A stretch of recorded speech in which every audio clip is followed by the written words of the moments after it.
ወተንሥአ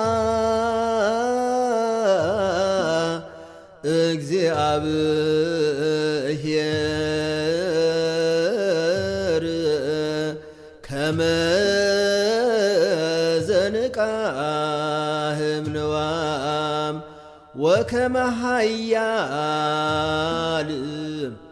ወህዳገ ወይን ወቀተለ ጸሮ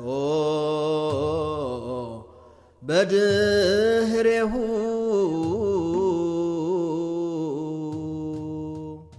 ክርስቶስ ተንሥአ እሙታን በአቢይ ኃይል ወሥልጣን አስሮ ለሰይጣን አግዓዞ ለአዳም ሰላም እምይእዜ ፍስሐ ወሰላም።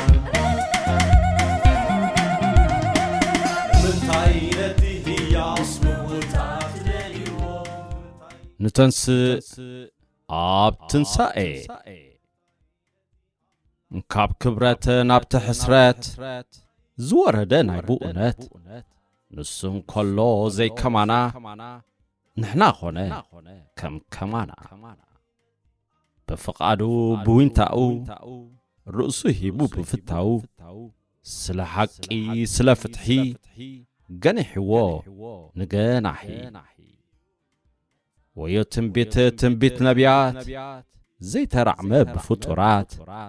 ከም ዝውለድ ትመድሓኒ ከም ዝቕበር ብዕጨ እምኒ ብሓመደ እምኒ ኣብ ኣፈፌት ኣብ መንገዲ ገንሸል ኮነ ንማሕረዲ ጸባሂቡ ደም ተገዝመ ብኽሕደትና ተዛዘመ ካብ ቀዳማይ ካብቲ ዳሕራይ ካብ መግረፍቲ ካብቲ ስቓይ ትሕቲ ወርሒ ድሕሪ ፀሓይ በጃ ኾነ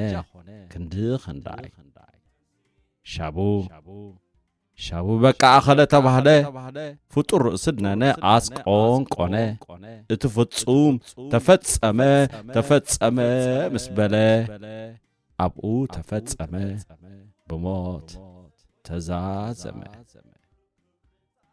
እንተኾነ ሞይቱ ኣይተረፈን ነቢሩ ነበር ኣይተባህለን ንሞት ምትሰዓረ ትሰዓሪ ዕልልታ ተቓልሐ ካብ ጻት ምጻት ምድሪ ንሕናውን ንተንስእ ብድድ ንበሎሚ ካብ ሕጂ ንጀምር ንረስዕ ኒዓሚ ደው ንበልዎ ብኽልተ ኣጋርና ንተንስእ ምስ ጐይታ